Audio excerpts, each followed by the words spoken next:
Thanks for joining us for another episode of DPC Radio. This episode was recorded live in Amsterdam at the Dutch PHP Conference 2012. For more information about the Dutch PHP Conference, visit our website, phpconference.nl. Good morning, everyone. Good morning. And welcome to this presentation about Zend Framework 2.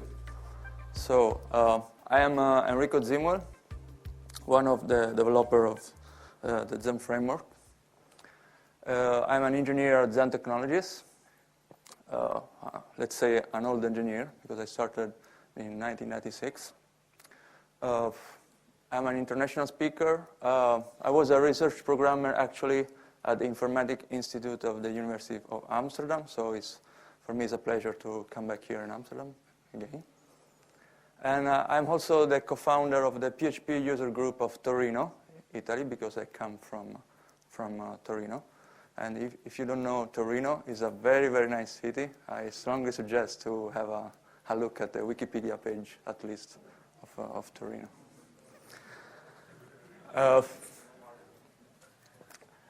Here, I just reported a couple of information. If you want to reach me, my email address is enrico@zend.com. I'm the only Enrico in Zend, so you cannot be confused. This is my Twitter account, and this is actually my blog, where I usually post something about, PHP, software engineering, and also security, because one of my interests is computer security and also cryptography. Actually, the last year, I don't know if someone was there. I did a talk about cryptography in PHP. Okay, let's start with the presentation. So, my goal today is to give you a quick start on Zend Framework 2. So, I will show you the main feature of Zend Framework 2 and a skeleton application. So, is basically a start point where you can start to use it in order to create application using Zend Framework 2. Okay, if we compare Zend Framework 2 to Zend Framework 1, is a completely new project, let's say. We have a completely new architecture. We have a new MVC schema. We use dependency injection. We have events. We have service, we have modules, so a lot of new feature comparing with the previous one. We have, of course, the requirement is PHP 5.3.3, so that's basically why we break the compatibility with Zend Framework 1, because Zend Framework 1, the requirement is PHP 5.2. So using PHP 5.3, we use it, of course, namespaces and the other, feature of PHP.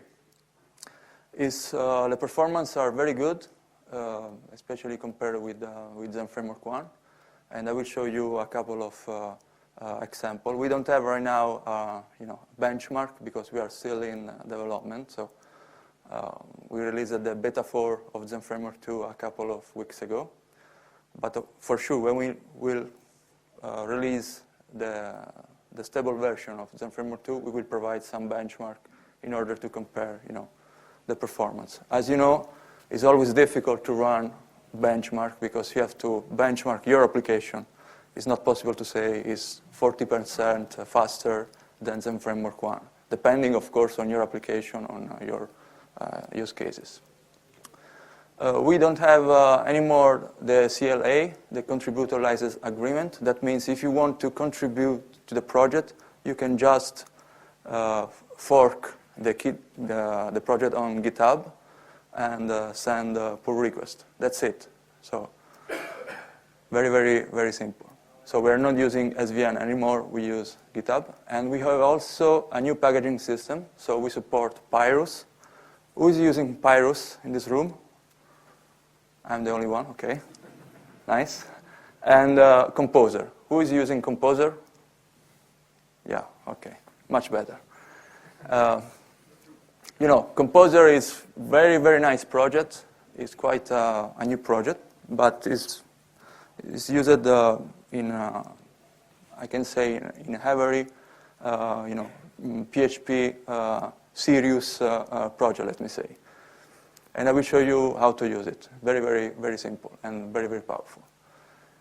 Okay, so in ZF2 we changed the approach. So basically we spend a lot of time thinking how to create a robust architecture.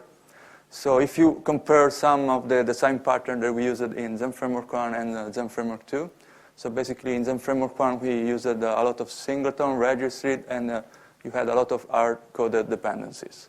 In Zend Framework 2 the approach is completely different, so we try to use the aspect-oriented design and of course dependency injection to produce the coupling classes, the coupling components. It's very important. This is an overview about a diagram about the new MVC. So basically, in Zend Framework 2, we have events. So we manage everything. The flow of Zend Framework 2 application is based on events. So basically, we have 3 main steps that are the bootstrap, the root, and the dispatch. And for each of these steps, you can specify a listener, so you can attach events and change the flow of your application. So it's quite powerful.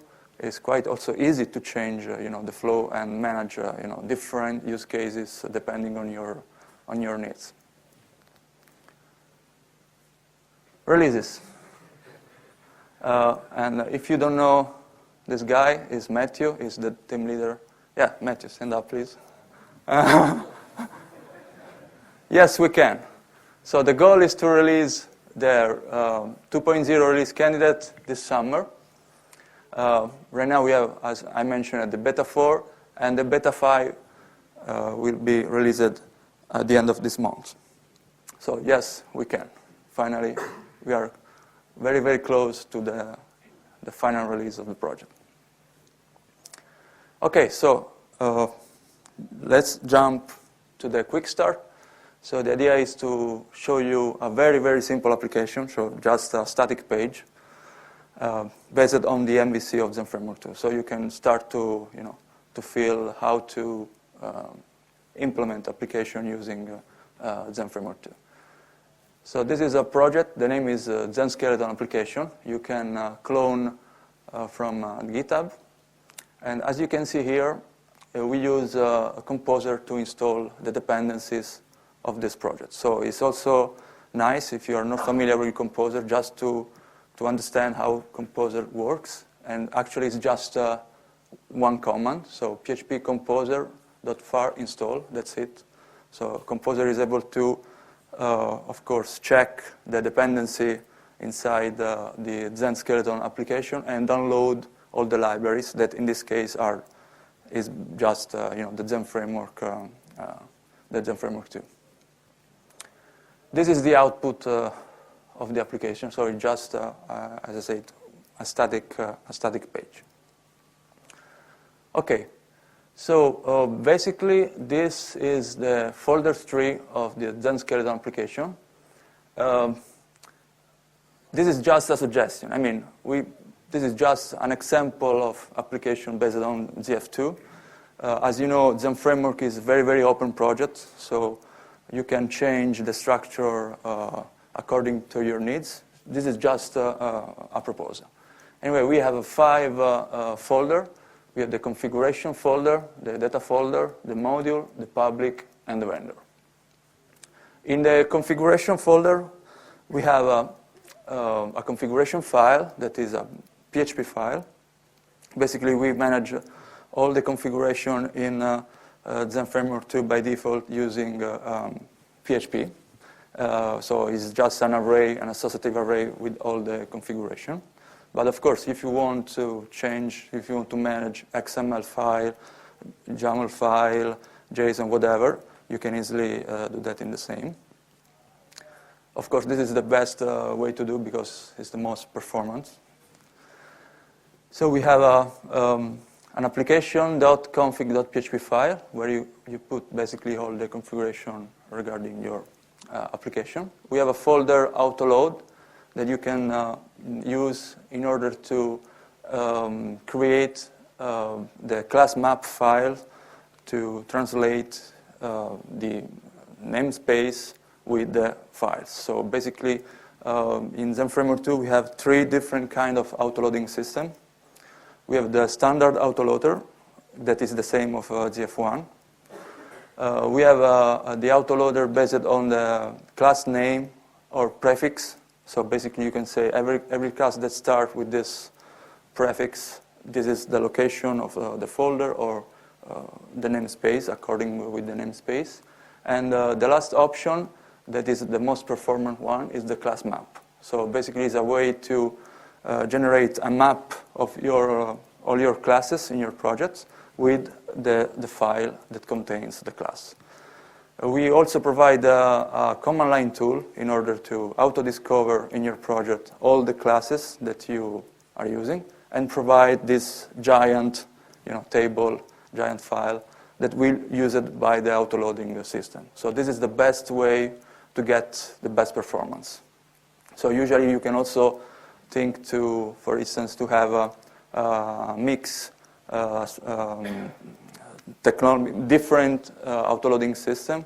In development, you can just use the standard autoloader because when you are developing, you don't care about performance and you don't want to change each time you insert a new class, the class map file. And in production, you can have the class map with the list of all your classes in order to boost the speed of your application. And if you use this script that is able to auto-generate, in your deploy phase, you can just insert this command in a deploy of your deploying system, and that's it. So it's quite good. We have the data folder where basically we store all the caching file produced by Zend Framework. So Zend Framework is able to generate caching file in order to speed the execution of the MVC. We have the module folder that basically is the most important folder. So basically, by default, in Zend Framework 1, we support modules. So even in Zend Framework 1, it was possible to create modules for the MVC of Zend Framework 1, but was not by design. That means you have to manage a lot of stuff. The configuration was not it's not so easy to manage. It was not so easy to create a module that you can just copy and paste and reuse in other projects. In Zend Framework 2, we design the modules by default. That means basically in the module directory you can have one or more module. In this example, the module name is application. And inside application, basically you have let's say a little application, a little code that solves specific problems. So for instance, if you think about the authentication system, so login, username, password, and so on, that can be a specific module that you can reuse in different projects. So that's very important in order to help the life of PHP developers reusing the components. So inside the application, we have a couple of folders here. The configuration of the module, so it's quite similar to the application configuration of the previous configuration folder. We have the source of the module. So basically here we have, again, the name of the module with basically a controller folder where we put all the controller of the specific module. And as you can see, the syntax of the name is basically the same of Zend Framework 1. So we have name of the controller with the controller word. We have also the view, where we put the view of this module. We have the name of the module here, the name of the controller, and the view associated to the controller. As you can see, you can also manage different view, basically, the error view, the layout view, and so on. Anyway, this is just a proposal, and I will show you in a couple of minutes the configuration behind this structure, so you can easily change according on your needs. This is a file, module.php, that is a requirement. So basically, this file contains the specification in order to configure the module with the application.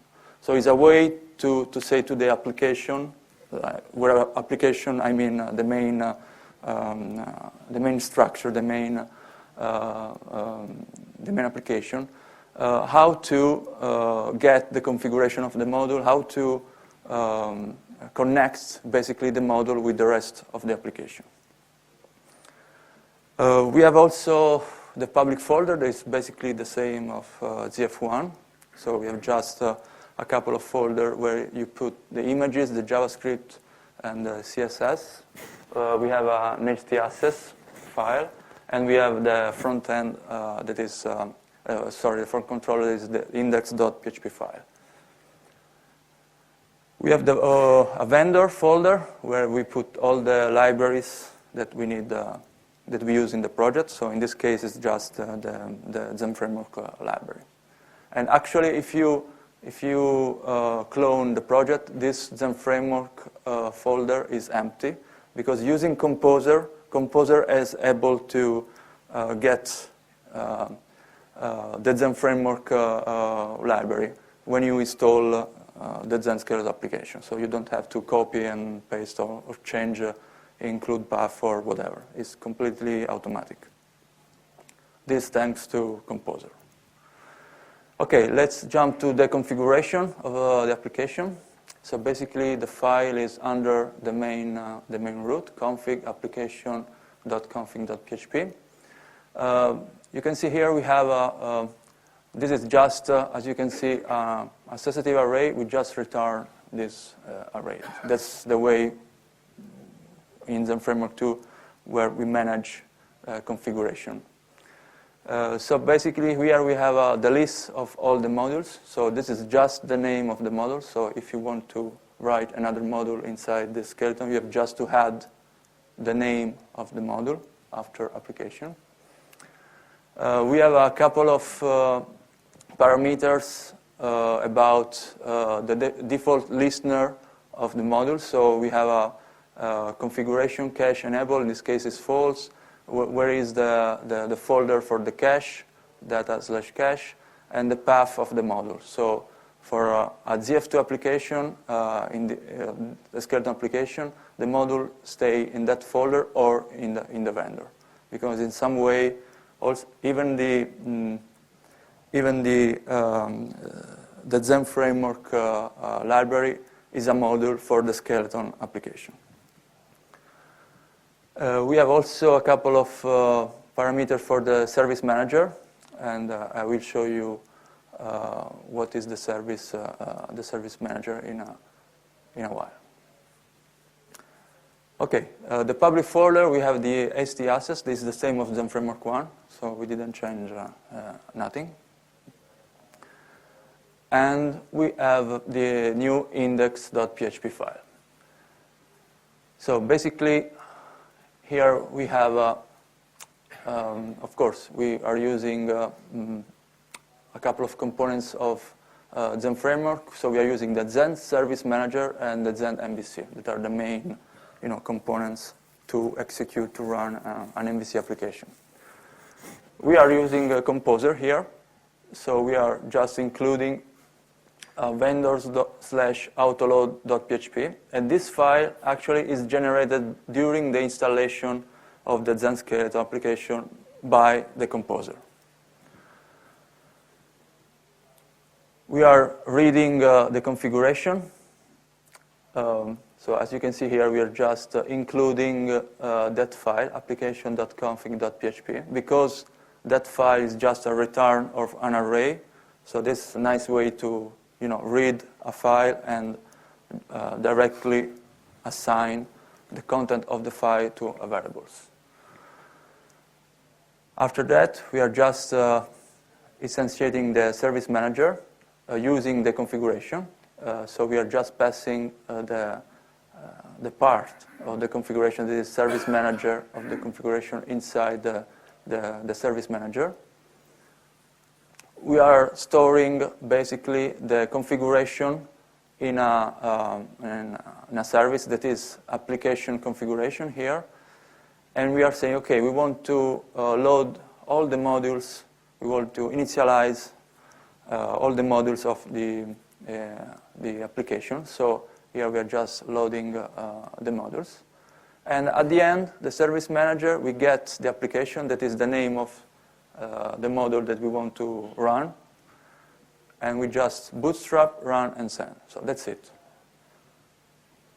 So it's quite concise, quite a small amount of lines of code. Okay, what is the service manager? I told you that is a very important component for Zend Framework 2. Basically, is the implementation of the service locator design pattern.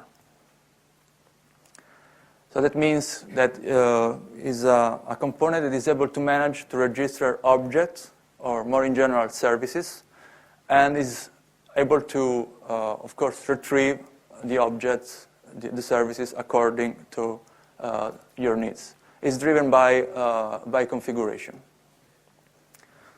So a service can be a lot of things. So we support basically objects. So you can say, okay, I want to store this object, an object inside the service locator. So you can just specify the name and the object that you want to store in the service locator.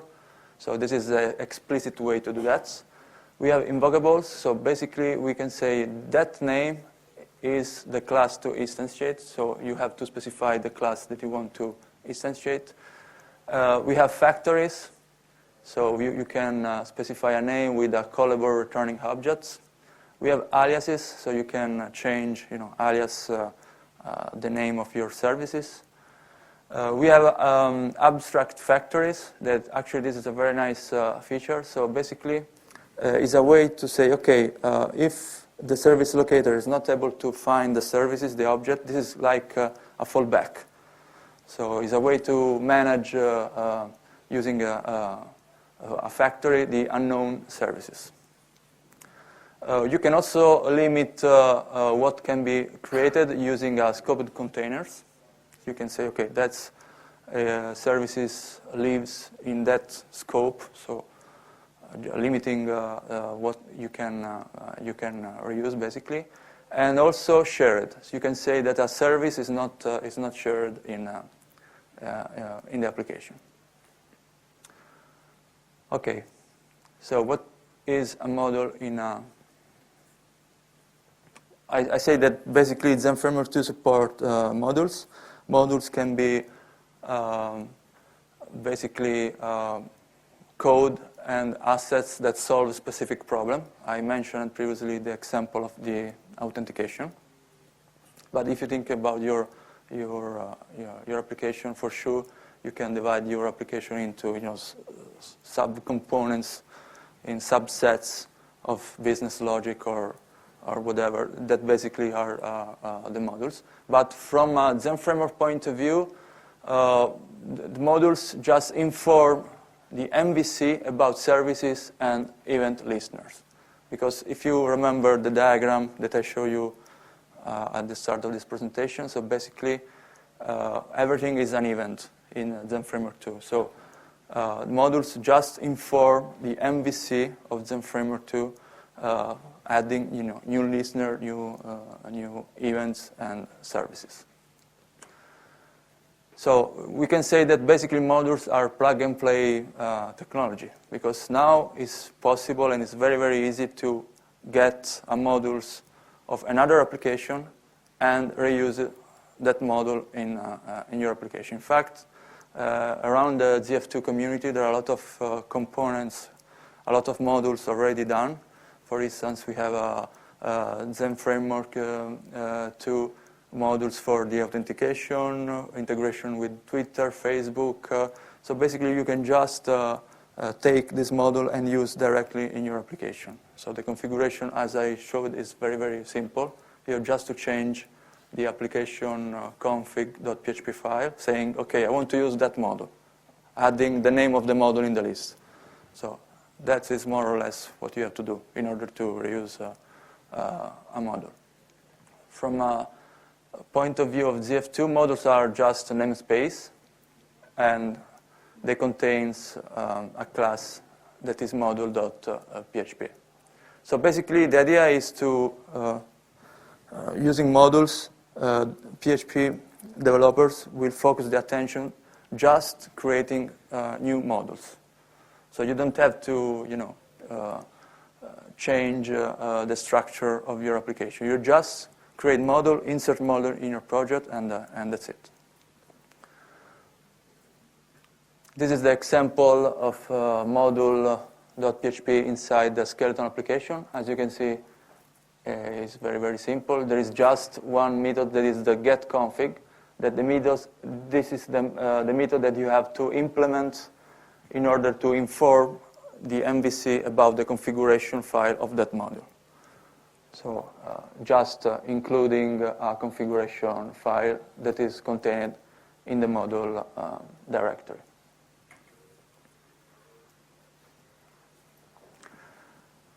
Okay, this is the configuration about the module, the part related to the routing part. So basically we have a default. We are defining here the roots of our application.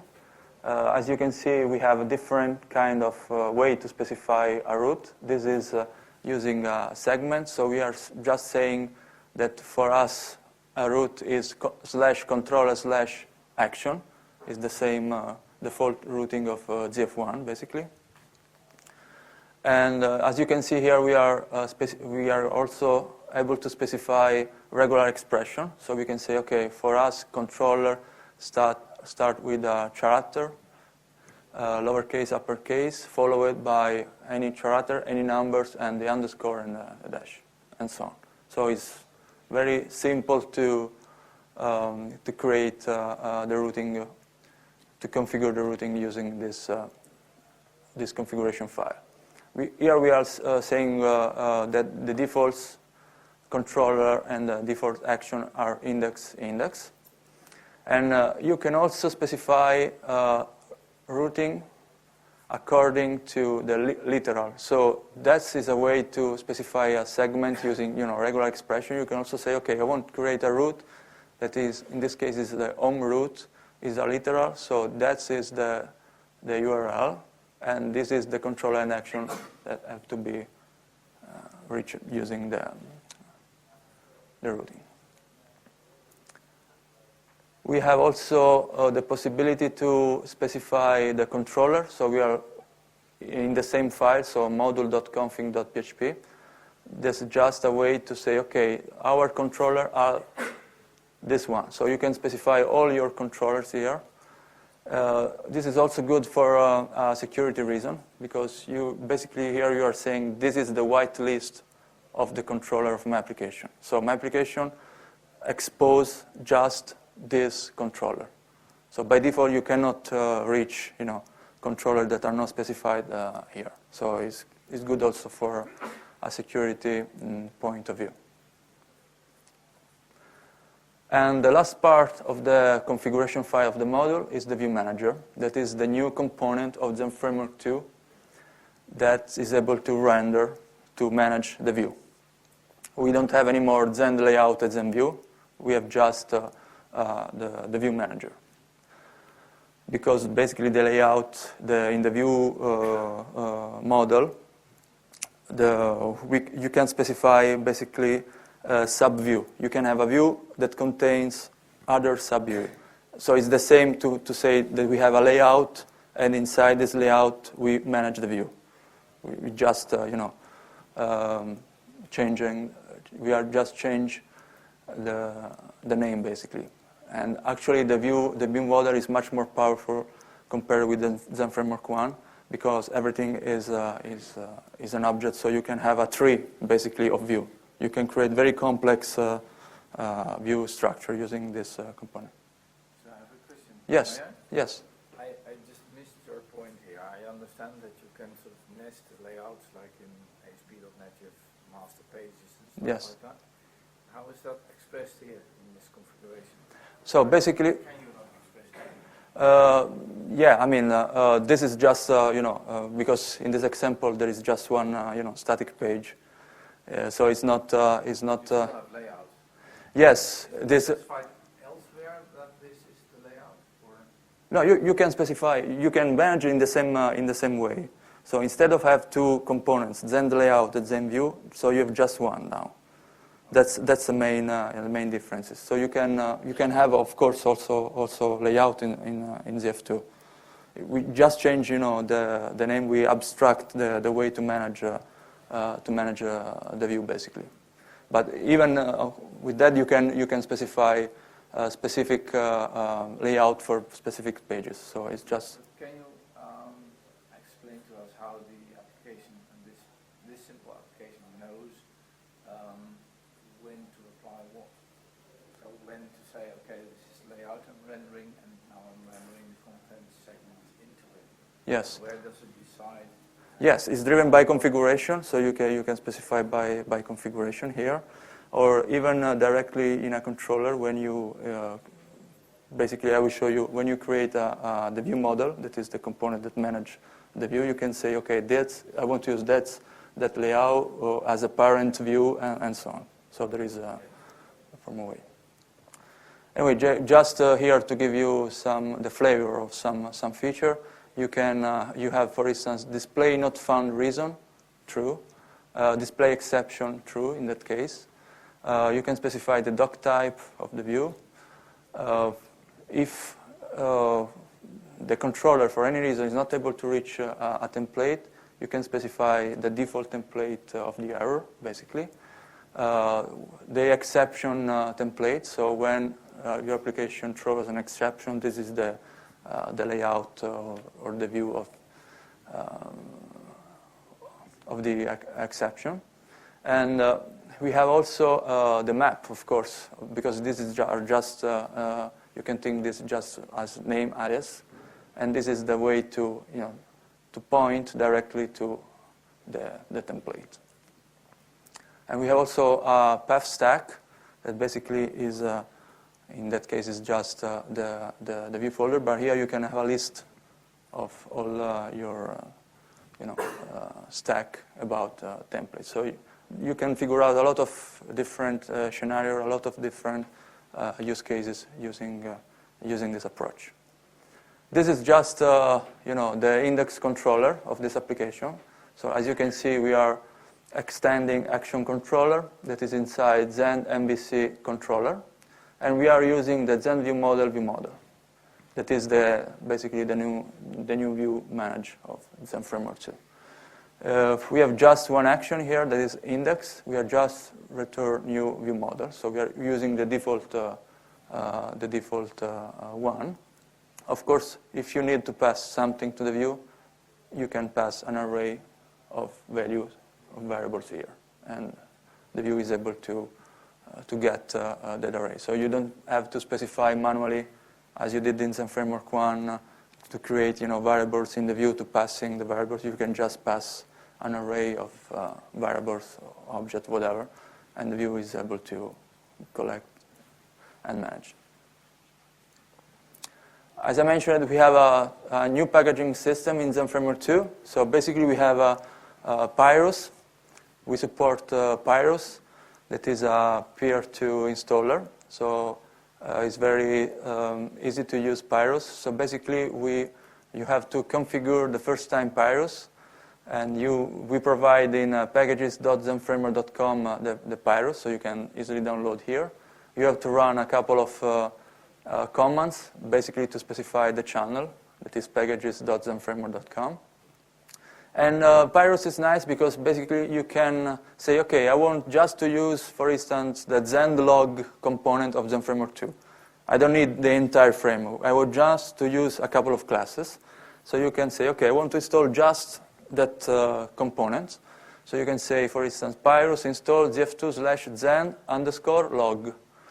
Pyrus is able to manage the dependency. Of course, if the Zend log components use, for instance, the Zend config, is able to manage the dependency and to download also the Zend config. So it's a nice way to to install components of Zend Framework 2. You can do the same basically using Composer. That is a new project, very, very cool. This is the address of Composer, and basically this is the repository of all the packages, packages.org.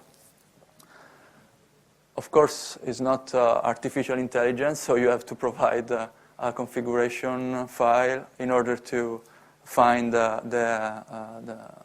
dependencies. So basically, this is the composer.json. So in order to configure Composer, you have to create a JSON file. So basically, this is the Composer for the Zend skeleton application. So this is the repositories. So we are saying, okay, we want to get dependencies, packages according to that URL. And this is the requirement. So the Zend skeleton application, the simple application that I show you, basically needs the vendor library that is Zend Framework. And this is basically the dev master. So we are getting the last version in the dev master. You can say something also much more sophisticated, like, okay, my project needs the version of Zenlog 2.00 beta 4, and so on.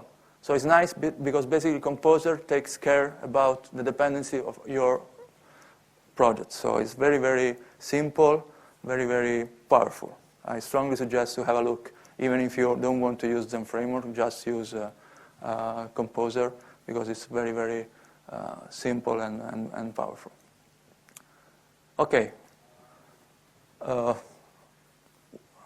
We have a lot of questions about how to migrate application from Zend Framework 1 to Zend Framework 2. Is it possible? Is it difficult? I have to, and so on.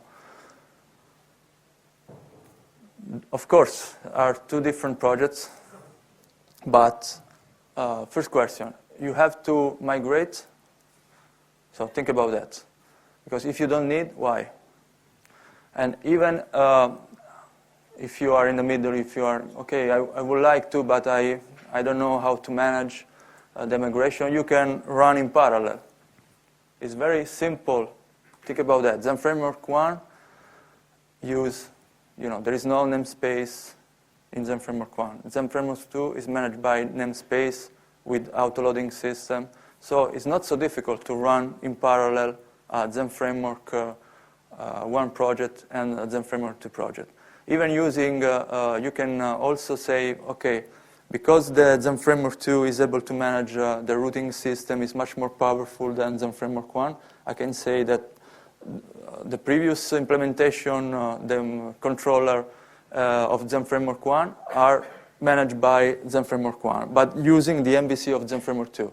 So we can just configure the routing system of Zend Framework 2 to say that controller is provided by Zend Framework 1. The other are provided by Zend Framework 2. So you can run in parallel. But if you want to migrate, basically the main steps are, of course, the namespaces. You have to manage the namespaces. You have to use the autoloading. So you have to basically refactor the bootstrap of Zend Framework 1 according to the new bootstrap of Zend Framework 2. There is a new MVC, so you are managing basically events. We have a DB and form. We have a new ZendDB and a new Zend form, but more or less are quite similar, so not a lot of changes. I mean, the internals are completely different, but most of the API are very similar. So basically, you have to rewrite your application, but it's not a huge task. And the business part, the business logic of your application, of course, remains the same. So you don't have to change, of course, the business logic. Conclusion: ZF2 rocks. That's is the conclusion of this presentation. Why rocks? This is just a couple of motivation. It's based on a solid architecture principles. It's very fast. We focus the attention on the optimization. The architecture is completely open. is an event-driven architecture. We support modules by default. That means we help you to reuse the code, because one of the most important part of object-oriented programming is to reuse the code. So I see a lot of people that are still using object-oriented programming, but every time they start from scratch. So why? We have a lot of code out there, so why not use it? It's completely driven by the community. This is also very, very important. It's 100% open source. Yes, under Zend Framework, there is the Zend Technologies company, but it's just the copyright. So it's not like to say that Zend Technologies say, oh, you have to implement this, you have to do that. No, we are completely free, and Matthew can tell you that sometimes it's not so good, because we get also the risk of that aspect, but we are completely driven by the community.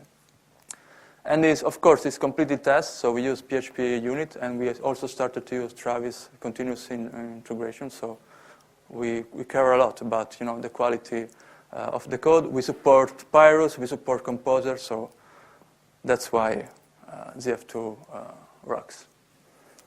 Okay, we want you. So this is an open source project, so we need help from the community, from you.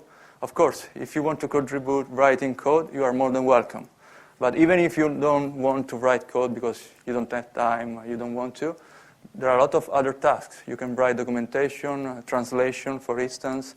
You can just send comments and feedbacks that are the most important part for an open source project. Because without your feedbacks, your comments, we cannot invent everything. So we need feedbacks. So please start to use Zend Framework 2. Please send us a lot of feedbacks. Even comments like you sucks. Well, it's a feedback. You know what I mean? It's important, even that. So. And you can check it out, the Zend Framework. This is the URL of the GitHub account. So it's Zend Framework /ZF2. Okay, just reported a couple of resources here. So if you want to be involved even in a discussion of ZF2, I strongly suggest to use IRC. We have a meeting every week on the ZF2 meeting. And on the ZF2 talk, we have a specific IRC channel where you can find people talking about and helping people that start to use ZF2. So thank you very much for your attention. Please comment this talk. This is the URL, and these are my direct contact if you want to know more about ZF2. Thanks again.